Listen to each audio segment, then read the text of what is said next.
Bueno, una nueva emisión del programa Renacimiento Nacional, y en la Argentina gobernada por Milei y sus amigos sátrapas hay una motosierra aplicada no contra los dueños de la Argentina, precisamente contra las grandes mineras, los grandes sectores financieros y demás. Al contrario, ellos hacen los pingües negocios, sino una motosierra contra el Estado que de algún modo configuró el país de los argentinos. Por ejemplo, cerraron Vialidad Nacional, se preparan para cerrar el INTA, el Instituto Nacional de Tecnología Agropecuaria, el INTI, Instituto Nacional de Tecnología Industrial, el Instituto Nacional de las Semillas, que no es tan conocido para el gran público, pero que sí es muy importante. Es decir, un verdadero golpe al Estado argentino hecho desde adentro, ¿no? Una colonización es cuando viene un ejército y destruye al país. Una neocolonización, que es la que estamos viviendo, que es una forma de colonización, es cuando desde adentro se destruye. Y bueno, es obvio porque es un gobierno que además nos ha embarcado a los argentinos en algo muy, muy pesado, que es el conflicto de Medio Oriente.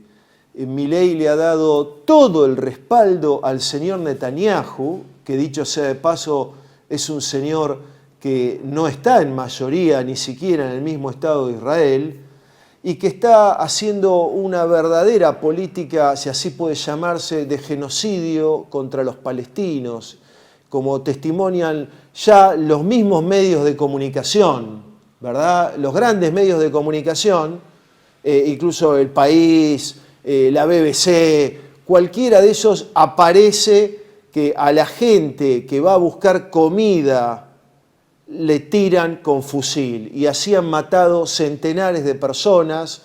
El mismo Netanyahu dijo, bueno, que los palestinos se tienen que ir. En fin, controla a Trump, Trump le cede la palabra cuando le preguntan a dónde deberían irse. Bueno, acá el señor Netanyahu le va a explicar, mostrando que en realidad todos estos entusiasmos sobre Trump y todos estos imbéciles que han hablado del compañero Trump, en rigor ni siquiera saben de qué están hablando. Nosotros sí sabemos. Concretamente, estamos viviendo un proceso de profundización de una ofensiva muy grande del capital financiero contra los pueblos.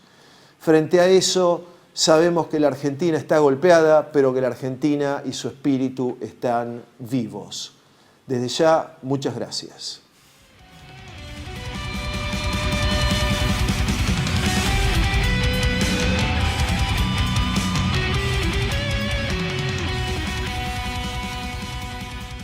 Hola, ¿qué tal? ¿Cómo están? Bueno, otra vez en este espacio que fuimos armando para reflexionar sobre algunos términos o categorías que nos parecen importantes en el pensamiento nacional, en lo que denominamos doctrina nacional a la luz del justicialismo, como filosofía base de esta doctrina. Así que bueno, hoy quería compartir con ustedes un término o una categoría muy importante, diríamos que es central en lo que denominamos doctrina justicialista, que es la tercera posición. ¿Qué es la tercera posición? Bueno, vamos a ir de a poco porque tercera posición es el resumen de lo que es el justicialismo en sí. Si te parece, Mati, vamos a la primera pizarra en esta clase a distancia que estamos haciendo, que es que la tercera posición como tal tiene o puede definirse en términos históricos, en términos filosóficos, en términos geopolíticos y en términos de proyecto nacional argentino en lo concreto. Es decir, podemos darle diferentes dimensiones. Por eso cuando hablamos con una determinada terminología, es interesante que como argentinas y argentinos nos pongamos de acuerdo en lo que estamos diciendo cuando estamos hablando de eso, ¿no es cierto? Sobre todo cuando hacemos política o desarrollamos nuestra prédica en diferentes espacios. La primera o el primer ítem que pusimos ahí es en términos históricos. ¿Por qué tercera posición? Bueno, porque en lo que es la cronología histórica de Occidente tenemos el primer gran movimiento o tendencia que es en la modernidad el liberalismo, con su fase individualista, burguesa.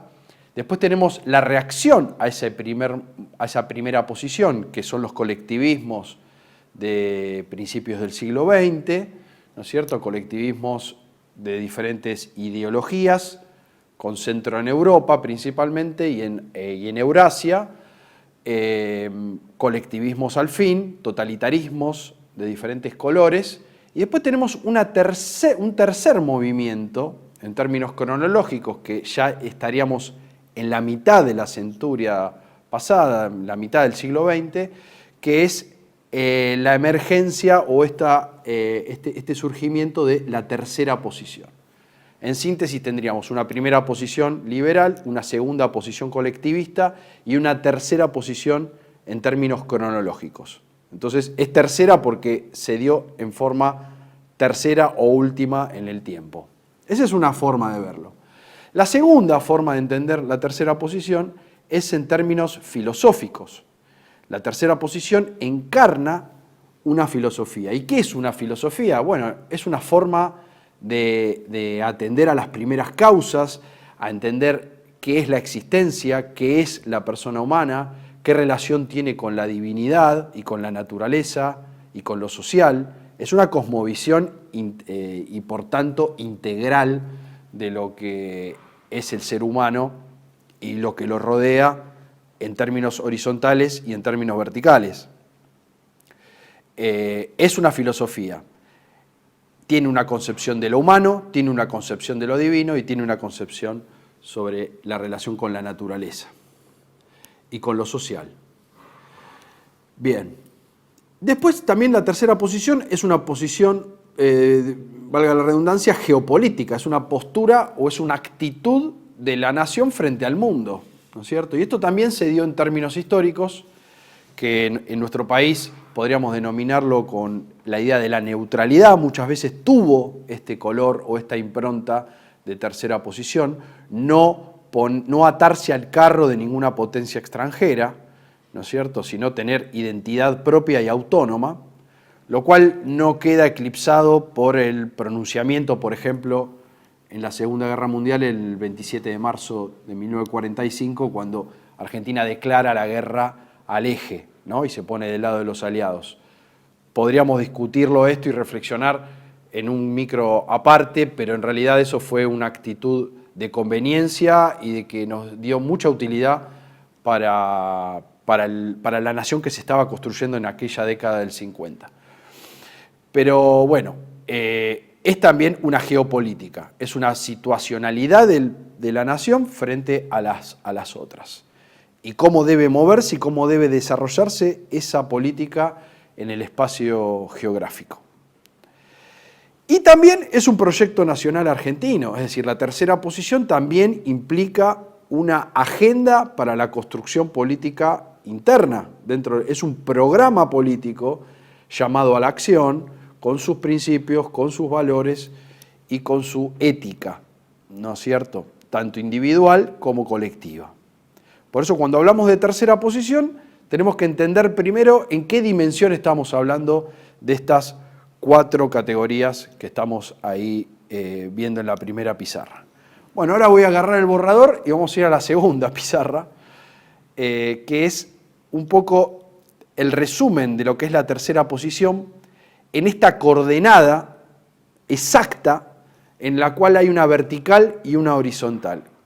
La tercera posición es el equilibrio entre una vertical que tiene que ver con la primacía de lo espiritual y de la trascendencia del ser humano como ser creado, ¿no es cierto?, y también una horizontal que tiene que ver con la distribución justa de los bienes materiales. Es decir, estaría lo corpóreo y las necesidades materiales en un eje horizontal, pero esto está llamado a la realización en una verticalidad que es la realización trascendente del espíritu.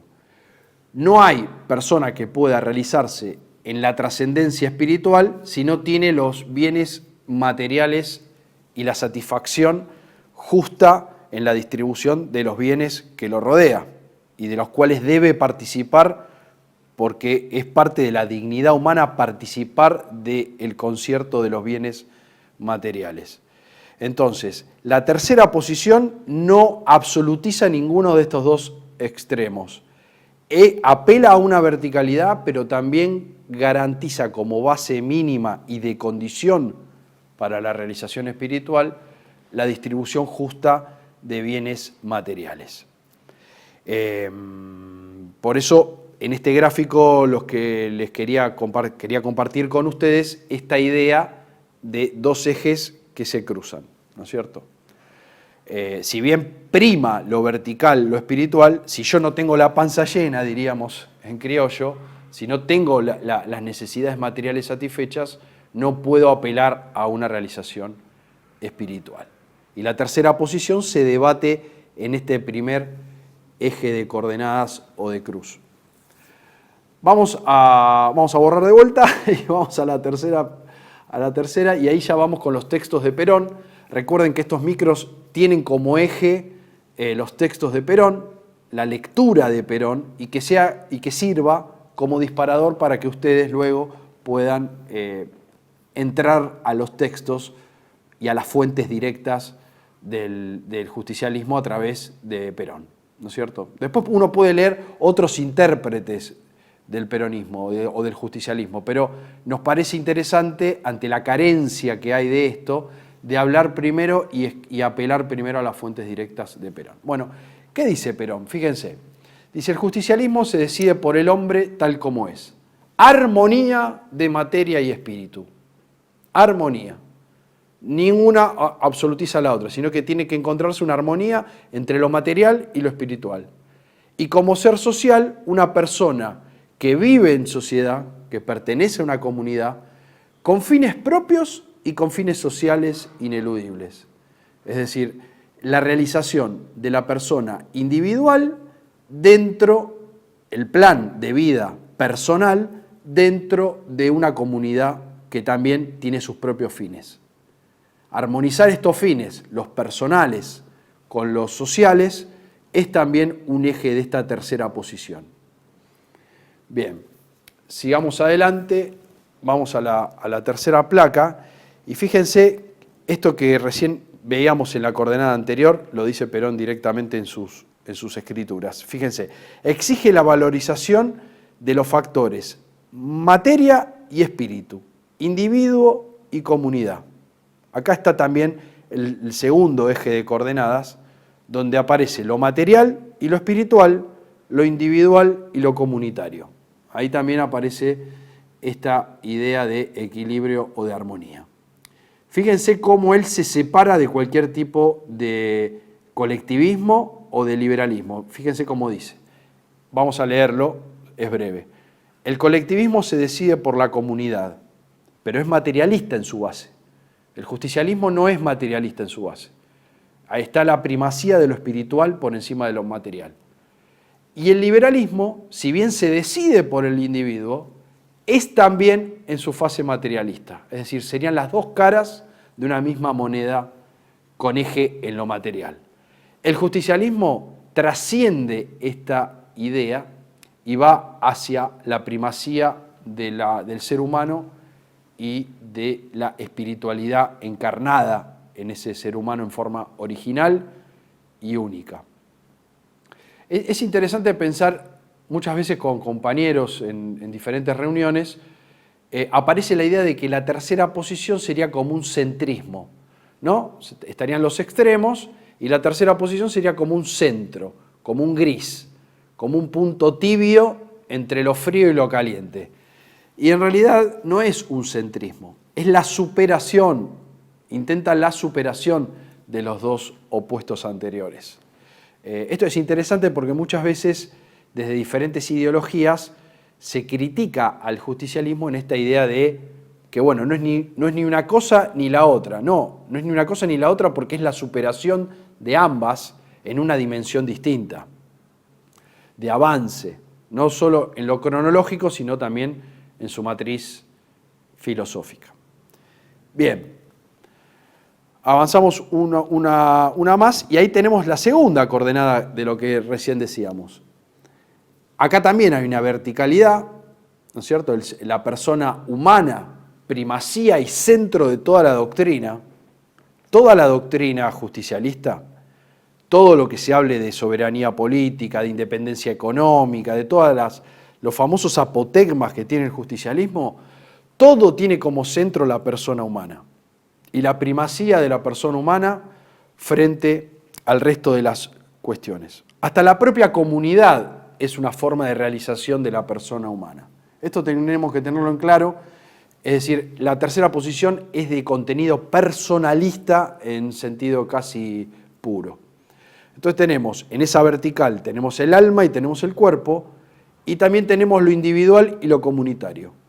Quien trate de encontrar el equilibrio o intente descifrar el equilibrio entre lo espiritual y lo físico, y lo personal y lo comunitario, en ese eje de coordenadas se debate y se centra la sustancia de lo que denominamos tercera posición.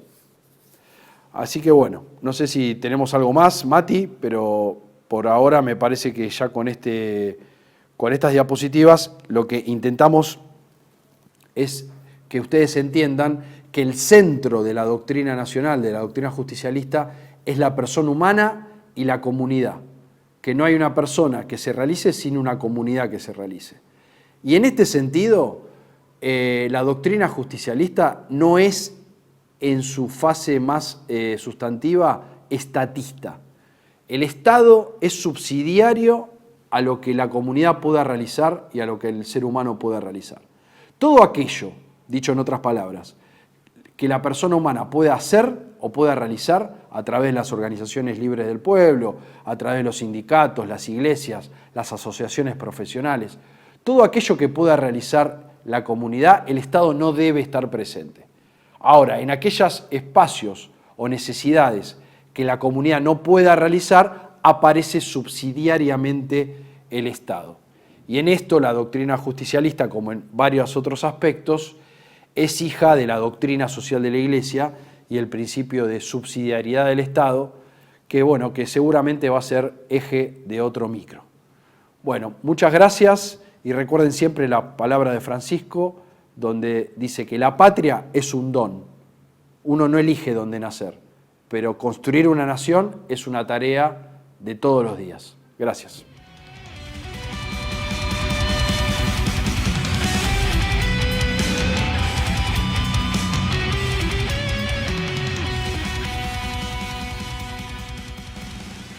Bueno, una nueva emisión del programa Renacimiento Nacional. Estamos con Vinicius Bulo Brás, coconductor del programa. Y hoy tenemos un gran invitado, un sociólogo, el licenciado Carlos Mamani Aliaga, un hermano del Perú.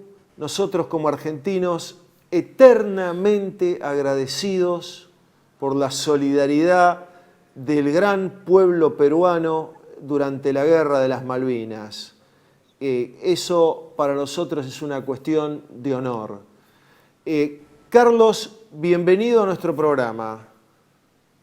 Bueno, en primer término, Pablo, agradecerte por la convocatoria, la invitación y al mismo tiempo felicitarte a ti, a tu equipo, a todo lo que estás haciendo, ¿no? Por la Argentina, desde la Argentina y con proyección continental para nuestra América, que son espacios realmente los que necesitamos, ¿no? Los espacios que realmente hacen reflexión sobre las cuestiones que van a determinar el rumbo de nuestros países en singular y de nuestra región en general. Así que yo, por demás, muy agradecido, muy contento de que cuentes con la opinión de uno, de verdad, Pablo. Un abrazo desde... Lo primero que debo aclarar es que formo parte de un equipo de trabajo donde todos somos soldados y bueno, todos hacemos nuestro aporte. A veces, por supuesto, siempre hay un iceberg en todo esto. Carlos, querido, vos participás del proyecto Patria en Perú. ¿De qué se trata? ¿Podés explicarnos eso? Bueno, Proyecto Patria básicamente nace como un espacio primigeniamente eh, fundado, ¿no? Por miembros natales de Cajamarca, ¿no? De nuestra ciudad natal, básicamente nucleados en torno a la Universidad Nacional de Cajamarca, fundamentalmente egresados, ¿no? Que hacia el 2018, bueno, aprovechando el contexto de las redes sociales, y que esto se fomenta a partir de 2020, ¿no? Cuando entramos en este periodo de la llamada pandemia del COVID, etcétera, donde todo el mundo prácticamente se digitalizó de golpe, ¿no? Se virtualizó de golpe y aprovechamos teniendo los contactos que en ese momento contábamos, una agenda nutrida de expertos en relaciones internacionales, geopolítica, seguridad internacional, etcétera. Creímos conveniente de empezar que este espacio pueda, por lo menos desde la virtualidad, desde la digitalidad, dar perspectivas distintas en cuanto a la política exterior en general y el posicionamiento del Perú, particularmente en este nuevo escenario internacional de cambio sistémico tan convulso que estamos viviendo. Y es así que hemos ido creciendo poco a poco. La verdad es que intentamos en su momento hacer entrevistas, no era nuestra intención ir más allá, ¿no? Simplemente hacer entrevistas a expertos que teníamos en agenda, conocidos, gente de Argentina, de Brasil, de Chile, etcétera, etcétera. Nunca pensamos que íbamos a ser entrevistados y tener repercusión incluso internacional. Bueno, son cuestiones que vinieron con el tiempo y era prácticamente parte del proceso. Es así que, bueno, seguimos funcionando como Proyecto Patria, los miembros de la organización ahora están ocupando puestos relevantes en instancias de la municipalidad, de los medios de comunicación de nuestra Universidad Nacional de Cajamarca, y bueno, y no hemos bajado la guardia, ¿no? En cuanto al mensaje soberanista, patriótico que nos nucleó, ¿no? Porque pensamos que en el siglo XXI la cuestión ideológica entre izquierdas y derechas que definió la Guerra Fría prácticamente ha caído en saco roto y sinceramente yo no sé quién a estas alturas con sinceridad del caso se pueda definir como tal. Creemos que la gran confrontación ideológica en el siglo XXI ya no va en ese eje horizontal izquierda-derecha, sino en un eje más bien vertical entre los de arriba contra los de abajo y viceversa, entre los patriotas soberanistas en el mundo y las élites globalistas cosmopolitas. Carlos, y bueno, como parte de ese proyecto, ustedes tienen toda una tarea cultural y demás, pero también hay una tarea internacional. Vos has estado viviendo un tiempo en Rusia, has hecho coberturas que yo las he visto en distintos medios tipo Russia Today o algo así, en el Donbass. Nos gustaría también que nos cuentes sobre este tema. En efecto, tras la pandemia, COVID-19, etcétera, no contento con ese golpe global que se tuvo, ¿no? De restricción a escala planetaria, vino el 2022, en febrero de 2022 se inició la operación militar especial llamada desde la perspectiva rusa, otros desde la contraperspectiva rusa desde Occidente han llamado invasión, eso ya va a depender de las perspectivas. Y bueno, y dado que teníamos contactos interesantes en la Federación Rusa, dado que Rusia es un actor importante, ¿no? En asuntos geopolíticos, nuestro interés en la política exterior, concretamente en la geopolítica de Eurasia y cómo está definiendo, ¿no? Los destinos globales, dicho sea de paso, porque como tú comprenderás, Pablo, en Eurasia básicamente sigue siendo esa gran masa terrestre que está definiendo, bueno, históricamente siempre ha definido los destinos del globo, llámese desde el inicio de las primeras religiones, llámese de las grandes civilizaciones, bueno, retorna a la escena mundial, en realidad no sé si retorna, siempre estuvo, pero como que un momento tras la globalización o durante la globalización se volvió un momento de adormecimiento de estos grandes espacios, digamos. ¿Qué podés decir de la Rusia de Putin, digamos, porque para nosotros es un poco un enigma? Y qué podés decir del Donbass, de lo que vos viste, ¿no? De toda esa experiencia tan fuerte, finalmente. Entonces, claro, sí, ¿cómo llegué a Rusia? Yo creo que hay que empezar por ahí. Entonces, esos intereses que vengo comentando me llevaron bueno, a estar llevando un doctorado en relaciones internacionales en la Federación Rusa, y es que, bueno, una cosa lleva a la otra, por los contactos, los amigos, etcétera, llegamos a tener muy buen llegada, ¿no? En medios internacionales como RT, y no solamente, sino que también en otras prensas, digamos, alternativas. Y buena pregunta la que haces, ¿no? En realidad, conocer a Rusia, vivir en Rusia casi 2 años, en Moscú particularmente, haber visitado todas estas zonas, a uno, en cierta forma, le refuerzan las perspectivas. La opinión de Rusia con la que tengo, bueno, es que no es lo que se piensa en Occidente. En Occidente se piensa que Vladimir Putin reglamenta la sociedad rusa de una manera cuasi totalitaria, cuasi stalinista, y eso no tiene nada que ver con la realidad.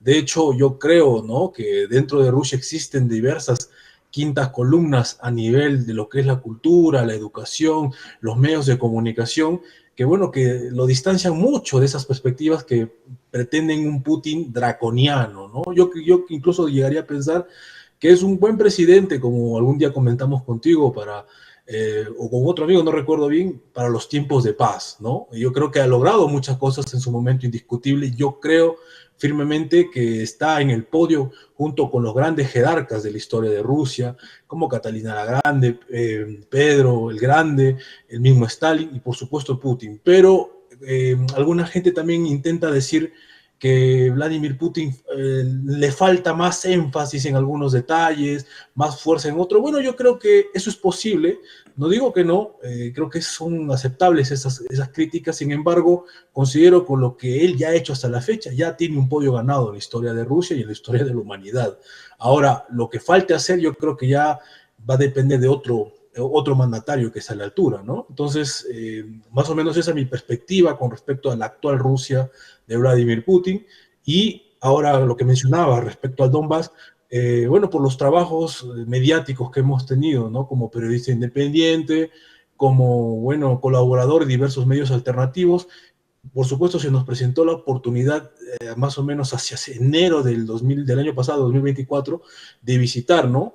Primero Lugansk, porque hemos estado en más de una ocasión, hemos estado 3 ocasiones en esos territorios, en los nuevos territorios, para ver de cerca efectivamente qué es lo que acontece allí, qué es lo que no dice la prensa occidental, que es la que habitualmente consumimos, ¿no?, en nuestras latitudes sudamericanas. Y es allí que nos dimos cuenta que, bueno, efectivamente era un clamor popular de esas regiones de la ex Ucrania actualmente, ¿no?, que pedían justamente ser defendidas, protegidas por la Federación Rusa y ser parte de la Federación Rusa. Eso en primera instancia no queda duda, ¿no? Si alguna objeción tiene esa gente con respecto al actual régimen ruso, a Putin, es que ¿por qué no se hizo antes esta incorporación de estos nuevos territorios, ¿no? Y bueno, de hecho, pude ver de cerca que efectivamente, por ejemplo, en un caso muy concreto, no solamente estuvimos tomando entrevistas o fotos, sino visitando lugares, digamos, de concurrencia social, ¿no? Como hospitales, como escuelas, y pudimos ver que, por ejemplo, los hospitales que tenían en Lugansk, en Donetsk, eran hospitales que prácticamente totalmente descuidados, o sea, como que si el régimen ucraniano se hubiera olvidado de esa gente décadas, con equipos de la Unión Soviética, y llegó la Federación Rusa y involucró a todos estos espacios y les puso todo de punta, ¿no? Todo nuevo prácticamente, ¿no? Y te mostraban lo que había antes y lo que había ahora. Entonces, uno ahí se da cuenta efectivamente de que esa gente quería estar del lado ruso. De hecho, son rusos, ¿no?, étnicamente hablando.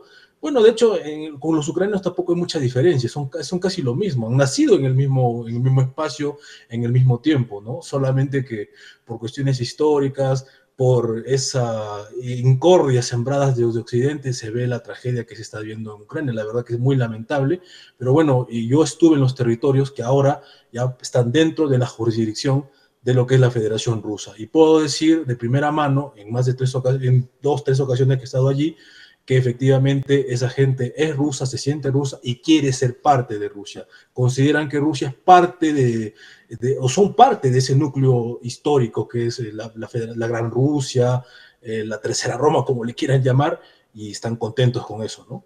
Ahora, Carlos, quiero hacer hincapié en algo que acabas de mencionar. Nosotros desde Argentina, digo, de Hispanoamérica y en Occidente en general, tenemos, como bien mencionaste, una idea de lo que es Rusia, que es la que nos muestran los medios de comunicación.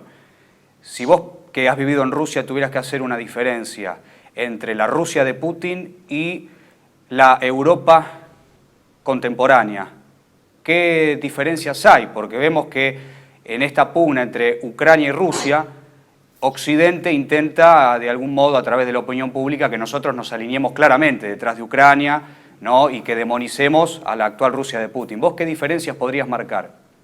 Bueno, lo primero que hay que decir es que Rusia tiene una raíz europea y esa raíz europea es la que se le está negando desde la propia Europa, desde el propio Occidente, ¿no?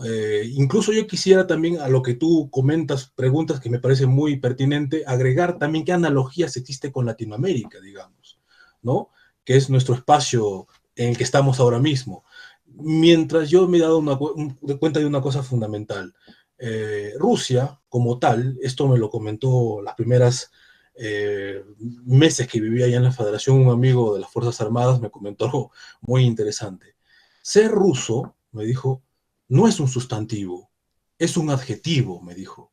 Porque acá tú puedes ser ruso eslavo, como el presidente, ruso checheno, ruso tátaro, ruso de... No nos olvidemos, es un país con más de 200 pueblos y cada uno tiene su propio idioma aparte del ruso. O sea, tú en Moscú, bueno, lo ves de una forma increíble, lo que no, cuando se va a Rusia se imagina, ¿no? Por las mismas, la propaganda de Occidente, que todos son como Putin o como Iván Draco de Rocky, por ejemplo. No es así en absoluto. En el metro yo me quedé impactado, por ejemplo, la primera vez, ¿no? Que es, dicho sea de paso, esto Tucker Carlson lo dijo, ¿no? Una cosa es el metro en Moscú y otra cosa es el metro en Nueva York. Es impresionante. Y lo primero, ¿no? Siempre se ve por la situación, ¿no? Bélica, siempre militares abordando los metros, viajando en los metros, ¿no? Y una vez subo al metro, me siento, y delante de mí se suben como 10 más o menos, claro, oficiales, ¿no? Soldados. Y me llamó la atención muy profundamente el hecho de que todos, claro, estaban con la bandera rusa y absolutamente no todos eran oficiales del ejército ruso, pero étnicamente eran diferentes. Había uno rubio de ojos azules muy eslavo, otro medio mongol, otro medio túrquico y así, o sea, es un mosaico de etnias Rusia. O sea, no podemos decir que Rusia solamente es una forma, ¿no? Y eso tiene una analogía con nuestra América, porque nuestra América también tiene, al igual que Rusia, un solo idioma. Tenemos creencias casi lo mismo, nacidos en la cultura cristiana católica y, por supuesto, pueblos diversos, ¿no? Que compartimos un solo idioma. La gran diferencia es que mientras en Rusia, que es como un imperio realmente en términos técnicos hablando, ¿no? Gran espacio, muchos pueblos, un solo idioma, una sola visión del mundo, el Ruski Mir que ellos llaman, ¿no? El mundo ruso. Lamentablemente en nuestra región, en nuestra América, no somos conscientes de ese potencial. Tenemos un solo idioma, tenemos un gran espacio, tenemos creencias, yo no sé si similares, yo creo que diría iguales, ¿no? Con respecto a la visión del mundo.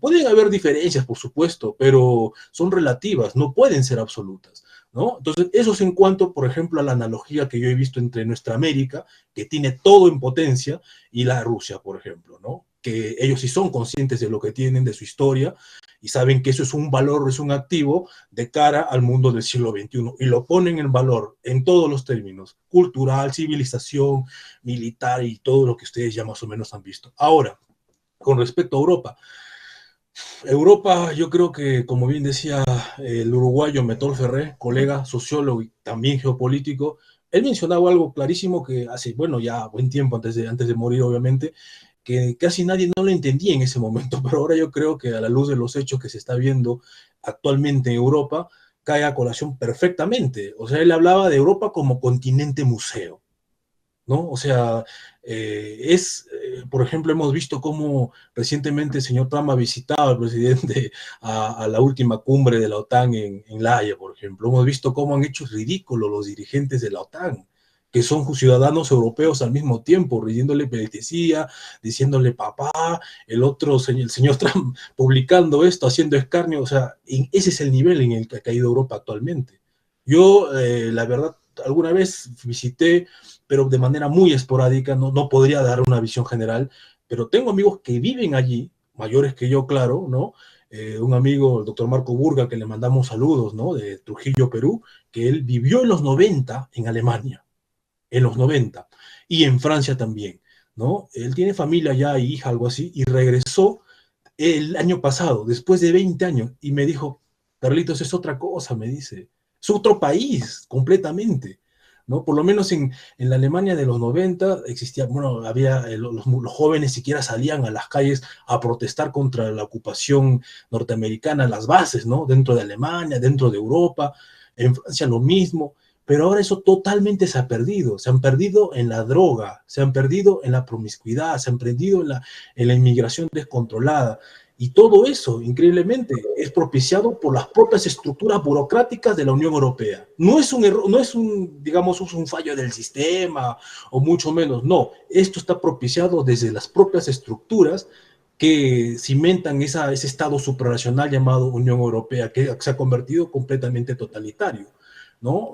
Tú no puedes, ellos hablan, sí, efectivamente, la democracia, la libertad de expresión, etcétera. Esto fue totalmente refrendado por J.D. Vance en la conferencia de Múnich, ¿no? Les dijo, ustedes han caído en ya prácticas totalitarias, ¿no? Cuando se acuerdan de lo que es la democracia, cuando les conviene, y cuando no les conviene, se bajan a las candidaturas, se bajan las elecciones, como se ha visto en Rumanía, como se quiere hacer en Hungría, como se quiere hacer en Eslovaquia y en cualquier otro que no les guste. Eso es la Unión Europea básicamente. Y ahora, con respecto a Rusia, yo no entiendo qué podríamos sacar los latinoamericanos, los peruanos, los argentinos, brasileños, chilenos, colombianos, qué sé yo, mirando Europa. No sé, ¿qué hay ahí? Como diría otro amigo que vive en Europa, ¿qué hay aquí? Me dice, ¿qué? No hay nada. Si supuestamente se ha metido todo el miedo a la población de que efectivamente los rusos van a venir, van a atacar, eso no es nuevo tampoco, ¿no? Durante la Unión Soviética, no nos olvidemos que la Operación Gladio, ¿no? Se hizo bajo esas premisas también, de que la Unión Soviética va a invadir, etcétera. No ha cambiado, digamos, en cierta forma el escenario, pero los actores siguen siendo los mismos, las directrices siguen siendo los mismos, hay un enemigo que va a justificar nuestras políticas de defensa, nuestras políticas militaristas, digamos, ¿no? Entonces, actualmente se habla que Rusia quiere invadir Europa. Por lo que me cuentan, ¿no? Estos paisanos que viven allá, me dicen, acá la población la tienen sometida a ese tipo de propaganda, Dicho a ese sea de tipo de paso, narrativa, Carlos, que viene de Rusia, Carlos, que va a invadir Rusia.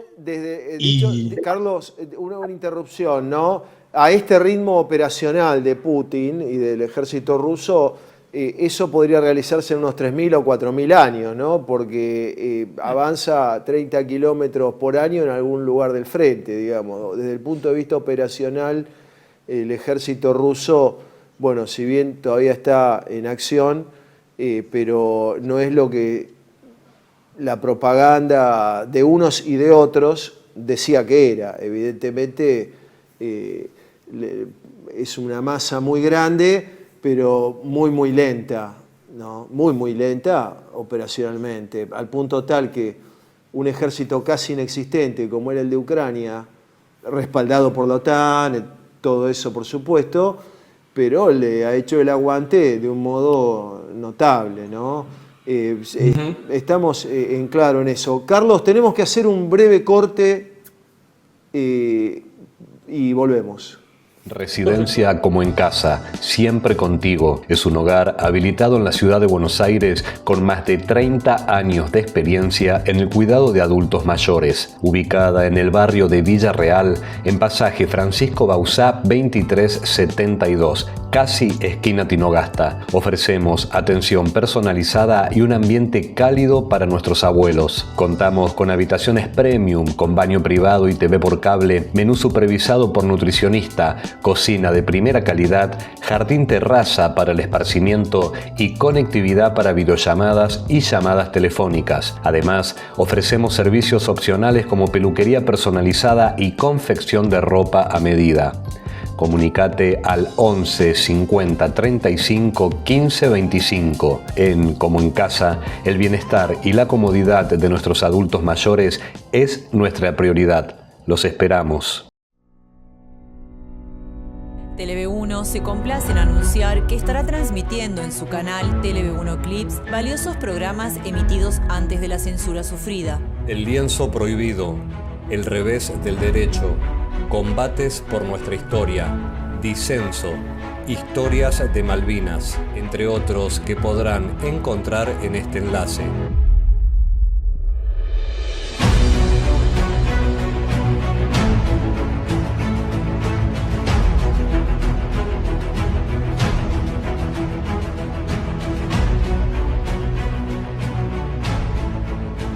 Agradecemos su aprovechamiento y difusión. Bienvenidos a CEPA, Centro de Estudios del Pensamiento Americano.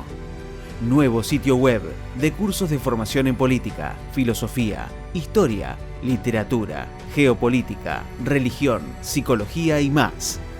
Cursos de formación que reflejan el verdadero pensamiento americano. Lo invitamos a elegir el curso de su agrado ingresando en www.cepa.la.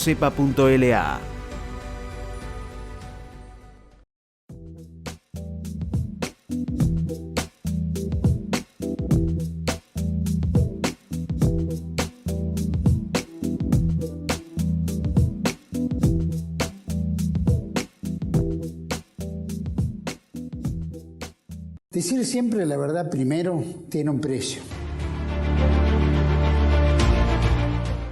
Dependemos de tu ayuda. TLB1, toda la verdad primero.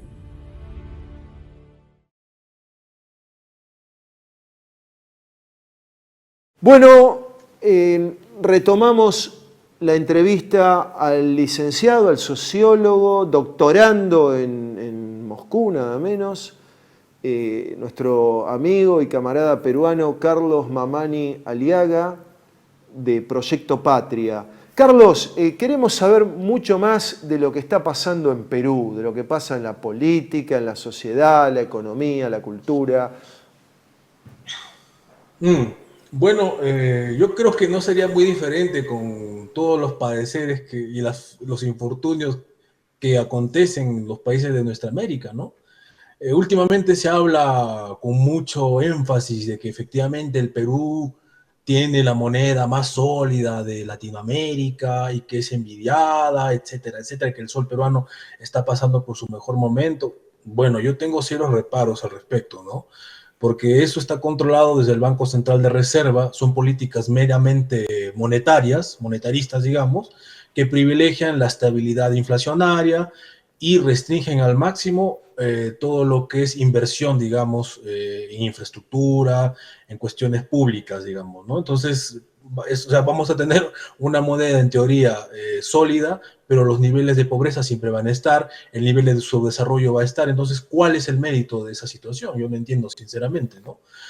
Por otro lado, seguimos con un gobierno que asumió el poder, no nos olvidemos, de una forma absolutamente escandalosa e inmoral, ¿no? Esta señora llamada Dina Boluarte, que asume el poder con 60 muertos, ni más ni menos, no sé si se acuerdan, ¿no? Sí, claro. Nunca fui yo partidario de Castillo, ni mucho menos, me parecía bastante deficiente en formación, en perspectiva y todo lo que podemos criticar hasta donde querramos, ¿no? Hasta donde aguante el aliento, digamos, pero, o sea, lo que se le hizo, ¿no? O sea, bajarlo del podio, así increpándole un supuesto golpe de Estado. Yo conocía personalmente al presidente Castillo, es un hombre de mi región, de Cajamarca, un señor auténticamente, genuinamente del campo. O sea, yo no creo que de él haya salido esa idea de hacer un golpe de Estado, ¿no? Yo no sé quién le metió eso en la cabeza, le dijeron seguramente que es fácil hacerlo, etcétera, pero evidentemente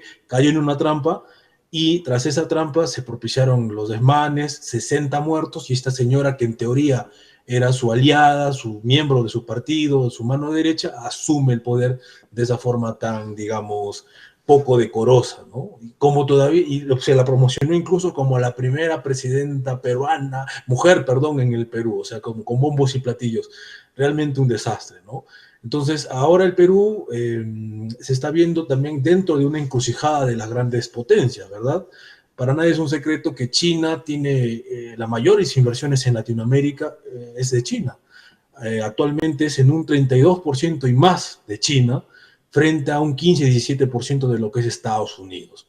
No sé si ustedes escucharon, pero el activo más potente que tiene China en el Perú es el puerto de Chancay, Claro, que ya está prácticamente funcionando, y que se hizo fundamentalmente con capitales chinos, ¿no? Y que responden a una lógica geopolítica de los chinos basada en rutas comerciales, la ruta de la seda, que básicamente es comercio.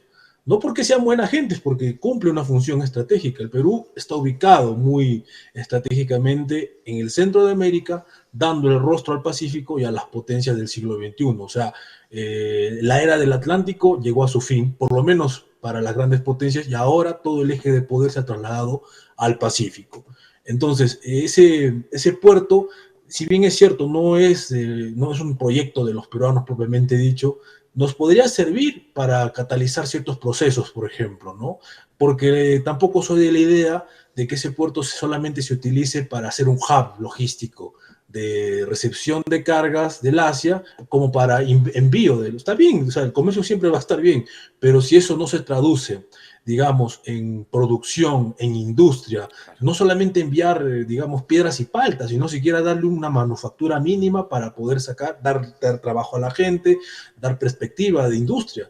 Entonces, eso también es un tema muy, vamos a decir, delicado. Si bien es cierto, este puerto de Chancay se hizo en el Perú, eso también es un síntoma de algo, que los gringos no controlan efectivamente el Perú, influyen sobre todo en su política exterior, pero el hecho de que se haya construido este megapuerto, ¿no? La infraestructura marítima más importante del Pacífico Sur, eso también da cuenta de que efectivamente no controlan como ellos quisieran, ¿no? Se les ha ido, es como que se les fue de las manos. Por otra parte, hay también muy buenas relaciones con la Federación Rusa. Pues es curiosa la política exterior, pero el Perú en general, ¿no? Su política exterior está alineada con los intereses atlantistas norteamericanos, pero la economía la manejan los chinos en gran medida y las cuestiones militares la Federación Rusa. En Perú se localiza, por ejemplo, el taller de helicópteros más grande de Sudamérica, ¿no? Diversas empresas rusas están allí, la corporación Rostec, Rosabaron Sport. De hecho, hace un par de meses se invitó al embajador ruso Igor Romanchenko a dar una conferencia en el Centro de Altos Estudios Nacionales, invitado por el Ministerio de Defensa. O sea, el Perú está en una situación, vamos a decir, mixta, ¿no? O sea, por un lado tiene la influencia en la política exterior norteamericana, por el otro lado no se ha podido resistir a las inversiones chinas y, por supuesto, a mantener la histórica cooperación técnico-militar con Rusia, ¿no? Ese es más o menos el cuadro general de lo que es el Perú, ¿no? Hay muchas cosas por hacer. Yo soy totalmente escéptico de lo que promocionan los medios de comunicación, de lo que promociona la propaganda del Estado peruano, de que efectivamente el Perú está entrando a una fase de desarrollo, etcétera. Desarrollo es tener infraestructura, tener capacidad productiva, desarrollar las fuerzas productivas, y eso en absoluto se está haciendo. Y el modelo que tenemos actualmente sigue siendo el modelo neoliberal, que es totalmente reactivo a cualquier emprendimiento de poder nacional, de industria, ¿no? Ese es el gran problema y creo que en esto estamos, creo, medidos bajo la misma vara con todos los países de la región, incluido la propia Argentina. Sin duda. Respondió la pregunta que le estaba por hacer, precisamente, porque vemos que convergen diferentes factores de poder en Perú, como bien lo estabas describiendo, y yo te iba a preguntar si eso se debe a la ausencia de un proyecto de nación, porque acá en Argentina está claro que no lo hay. En Argentina vemos como los proyectos son supranacionales en todo caso, o son impuestos por las potencias, pero Argentina no lo tiene en sí mismo, ¿no? Es tal cual. No existe. Ningún político habla de asuntos de poder nacional, de cuestiones estratégicas, y esto no tiene que ver con que seas de izquierda o de derecha, o sea, eso es lo mínimo y lo último. Esto es cuestiones de interés nacional, no existe simplemente. Es una desgracia lo que está pasando en el país porque creo que en algún momento en la historia hubo, sí, hacia el siglo XX, partidos que por lo menos se planteaban, ¿no? La posición del Perú en el siglo XXI. Acá estamos como en automático, ¿no? Y como que los proyectos transnacionales, supranacionales, digamos, son los que tienen la batuta. Incluso acá supuestamente hay el CEPLAN, ¿no? La más alta instancia del Estado respecto a la planificación estratégica. Y bueno, ellos te hablan de Agenda 2030, te hablan de cuestiones que prácticamente poco o nada tienen que ver con el pensamiento estratégico, o bueno, con el pensamiento estratégico de los poderes supranacionales, pero no de los intereses peruanos, ¿no? Esa es una situación muy complicada, ¿no? Yo tengo la esperanza, al menos desde nuestro espacio, planteamos, propugnamos que realmente tienen que asumir, tiene el pensamiento estratégico, el interés nacional tiene que prevalecer en estos momentos de cambio internacional. O sea, Latinoamérica en general está como que a la deriva, ¿no? En estas oleadas, digamos, de las grandes potencias, pero Eso también depende justamente por lo que estoy comentando, ¿no? Este diagnóstico tan lamentable de que en nuestros países no haya pues una clase dirigente así dominante que diga efectivamente, ya, bueno, tenemos esto, recursos, tenemos ciertas condiciones que nos favorecen, como ciertas infraestructuras, como el puerto de Chanca, hay que dirigir esto. Nadie se está planteando eso, y eso es un error y una gran problemática que de momento ahora de repente no lo estamos sintiendo tan fuerte, pero yo creo que con el tiempo va a explotar, porque como ustedes comprenderán, nuestra región no es cualquier cosa, es altamente estratégica en recursos naturales, ¿no? Para empezar, el 32% de agua dulce del planeta está en nuestra región Sudamérica, compartida entre el Amazonas y el acuífero Guaraní, ¿no? No nos olvidemos que el Amazonas, para variar, nace también en el Perú, en los altos